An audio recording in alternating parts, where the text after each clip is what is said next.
నమస్తే ఫ్రెండ్స్, నేను మీ ముత్య.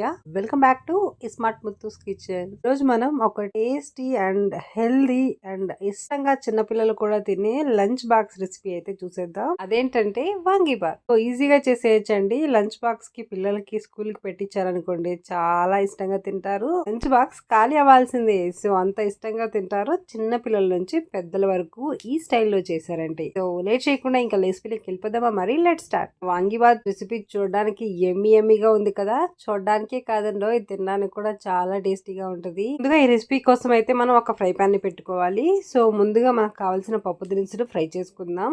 1 టేబుల్ స్పూన్ ఆఫ్ పచ్చెనగపప్పు అండ్ 2 టేబుల్ స్పూన్ ఆఫ్ ధనియాలు, చిటికెడు చెక్క అండ్ ఒక 4 లేదా 5 లవంగాలు కూడా వేసేసుకుందాం. టేబుల్ స్పూన్ ఆఫ్ జీలకర్ర కొద్దిగా ఎక్కువ ఉంటేనే బాగుంటది అనమాట. సో మీకు ఇష్టమైతే 1.5 టేబుల్ స్పూన్ కూడా వేసుకోవచ్చు. ఉప్పు ఒక 1/2 టేబుల్ స్పూన్ వేసుకుందాం. మన మాస్టర్ బ్లాస్టర్ వేరుశనగ కూడా కొద్దిగా ఎక్కువ వేసుకోవాలన్నమాట. నేనైతే 20 గ్రామ్స్ ఆఫ్ వేరుశనగ వేసేసి అన్ని లైట్ గోల్డెన్ కలర్ లో వచ్చేంత వరకు అయితే ఫ్రై చేసుకోవాలి. వేరుశనగ కొద్దిగా ఎక్కువ అయినా కూడా బాగుంటది అనమాట. సో ఇందులోకి ఇప్పుడు ఫ్రై చేసేటప్పుడే నువ్వులు కూడా 1 టేబుల్ స్పూన్ వేసుకోండి. నేను వేసాను కానీ ఆ క్లిప్ మిస్ అయింది. పాటే ఎండుమిర్చి కూడా ఒక 5 లేదా 6 ఎండుమిర్చి వేసేసుకుందాం. సో ఇవన్నీ చక్కగా మీడియం ఫ్లేమ్ లో గ్యాస్ టర్న్ చేసుకొని లైట్ గోల్డెన్ కలర్ లో వచ్చేంత వరకు అయితే మనం ఫ్రై చేసుకోవాలి. నూనె వేయట్లేదు, జస్ట్ డ్రై రోస్ట్ చేసుకోవాలన్నమాట. ఎందుకంటే మనం మళ్ళీ మిక్సీకి వేస్తాం కాబట్టి ఏం అవసరం లేదనమాట. ఇల్లు ఒక 10 దాకా వేసుకొని సో ఇలాగా చక్కగా అన్ని కలిపి ఫ్రై చేసుకుందాం.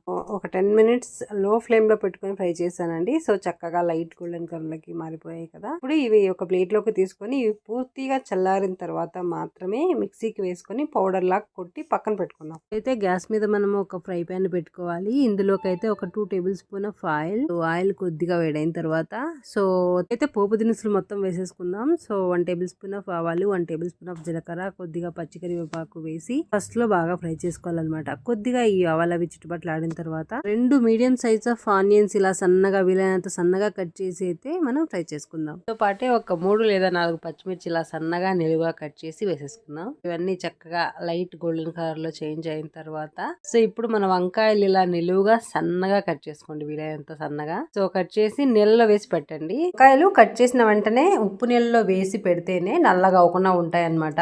ఫ్రైలోకి 1 టేబుల్ స్పూన్ ఆఫ్ అల్లం వెల్లుల్లి పేస్ట్ వేసి చక్కగా అల్లం వెల్లుల్లి పేస్ట్ పచ్చి వాసన పోయేంత వరకు ఒక 2 మినిట్స్ ఫ్రై చేసుకున్న తర్వాత ఇప్పుడు మీడియం సైజ్ లో 2 టమోటాస్ మాగినవి తీసుకొని సన్నగా కట్ చేసి ఇందులోనే వేసేసుకుందాం. ఈ ఆనియన్స్ టమోటాలు బాగా కరిగిపోయేంత వరకు ఫ్రై చేయాలన్నమాట. హై ఫ్లేమ్ లో కాకుండా మీడియం టు లో ఫ్లేమ్ లో అడ్జస్ట్ చేసుకుంటూ ఫ్రై చేయండి. దీంతో పాటే మనం తగినంత ఉప్పు 1 టేబుల్ స్పూన్ వేసేసానండి. వేసిన తర్వాత ఉప్పు కారాలు కూడా వేసేసుకుందాం. ఒక 1/2 టేబుల్ స్పూన్ ఆఫ్ పసుపు, 1 టేబుల్ స్పూన్ ఆఫ్ కారం పొడి. కారం మీకు కొద్దిగా ఎక్కువ కావాలంటే 1.5-2 టేబుల్ స్పూన్ కూడా వేసుకోవచ్చు. తర్వాత ఒక 1/2 టేబుల్ స్పూన్ ఆఫ్ మిరియాల పొడి కూడా వేసుకుంటే బాగుంటది అనమాట. ఈ 1/2 కేజీ రైస్ కి నేను 6 వంకాయలు తీసుకుంటున్నాను. ఈ వంకాయలు ఇలా సన్నగా కట్ చేసి ఉప్పు వాటర్ లో వేసి పెట్టుకున్నాను ముందుగానే. ఇప్పుడు మనం ఈ ఫ్రై లోకి వంకాయలు వేసేసుకుందాం. వంకాయలు ఎక్కువ టైం పట్టవండి, తొందరగానే ఉడికిపోతాయి అనమాట. సో అందుకని ఇలా వంకాయలు మొత్తం వేసేసి చక్కగా కలుపుకోవాలి.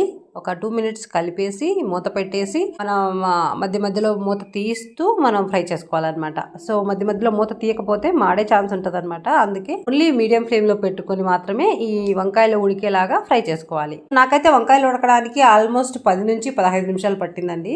జస్ట్ ఇలా చక్కగా కలుపుకున్న తర్వాత కొద్దిగా కొత్తిమీర అండ్ కొద్దిగా పుదీనా బాగా శుభ్రంగా కడిగి సన్నగా కట్ చేసి ఇలా వేసేసుకుంటే దీంతో పాటే మనకి తెలియకుండా బాగా కలిసిపోతుంది, టేస్ట్ కూడా బాగుంటది అనమాట. దీంతో పాటే ఒక 2 టేబుల్ స్పూన్ ఆఫ్ ధనియాల పొడి కూడా వేసి మూత పెట్టుకొని మీడియం ఫ్లేమ్ లోకి టర్న్ చేసుకొని మధ్య మధ్యలో కలుపుతూ ఫ్రై అవ్వడానికి నాకు వంకాయలు ఆల్మోస్ట్ 10 నుంచి 15 నిమిషాలు పట్టిందనమాట.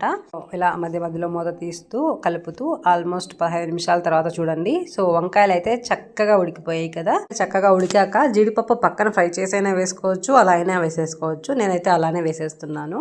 జీడిపప్పుతో పాటు మనం ముందుగా ఫ్రై చేసి మిక్సీకి వేసి పక్కన పెట్టుకున్నాం కదా, ఆ పౌడర్ కూడా ఇందులో ఇప్పుడే వేసేసుకోవాలన్నమాట. ఈ స్టేజ్ లో వేసుకుంటే మనకి చక్కగా ఫ్రై అయిపోతుంది. పౌడర్ వేసుకున్న తర్వాత ఒక 5 నుంచి 6 నిమిషాల వరకు లో ఫ్లేమ్ లో టర్న్ చేసుకుని గ్యాస్ ని మధ్య మధ్యలో కలుపుతూ ఇలాగా ఫ్రై చేస్తే కొద్దిగా బాగా ఫ్రై అయిపోతుంది అనమాట. ఇలా ఫ్రై అయిపోయిన తర్వాత బాద్ కోసం పక్కన రైస్ ప్రిపేర్ చేసుకుంటాం కదా, ఆ రైస్ ప్రిపేర్ చేసుకున్నప్పుడు బాగా ఇలా వీడియో క్లిప్ లో చూపిస్తున్న విధంగా మనం చేతితో ఇలా పట్టుకుంటే పొడి పొడిగా ఉండాలన్నమాట. పొడి పొడిగా అయ్యేలాగా మీరు రైస్ ని చేసి పక్కన పెట్టుకోవాలి. ఆ రైస్ ని ఇప్పుడు ఇందులోకి కొద్దిగా వేస్తూ కలుపుకోవాలి. కలుపుకోవాలన్నమాట. గరిటతో అయినా కలుపుకోవచ్చు, లేదంటే చేతితో కలిపితే ఇంకా బాగుంటది అనమాట. ఎందుకంటే ప్రతి అన్నం మెతుక్కి మన గ్రేవీ అనేది బాగా అంటుతుంది, అప్పుడు ఇంకా టేస్ట్ సూపర్ గా ఉంటది. సో గరిటతో కన్నా చేతితో కలపండి, ఇంకా బాగుంటది అనమాట. చల్లారిన తర్వాత చక్కగా నేనైతే చేతితో కలిపాను. సో చేతితో అయితే నీట్ గా కలుపుకోవచ్చు అనమాట. సో చూడండి, మన వాంగీబాత్ రైస్ అయితే రెడీ అయిపోయింది. ఇది లంచ్ బాక్స్ లోకైనా ఆఫీస్ లంచ్ బాక్స్ కైనా పెట్టారంటే